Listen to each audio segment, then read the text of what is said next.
Hello, this is the Eye of the Swarm, and today we're going to have a look at this Aniasaurus slash truck set. And I'm just going to be totally honest, this is basically the same as this Aniasaura.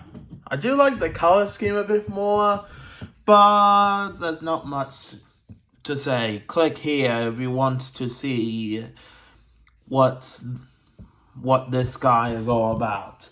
Anyway, let's get on the main attraction, this truck.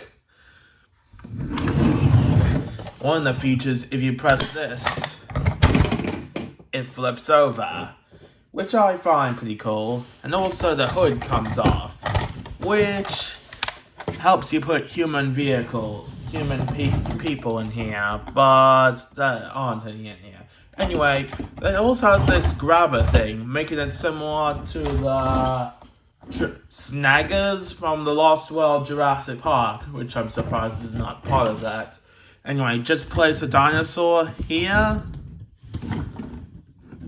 and then it grabs it. Kinda wish this thing was a little bit bigger so I can put Matoran into it, but I think it just fits.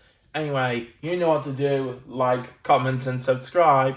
And I hope you like the new quality that my phone gives off of my GoPro. Anyway, bye!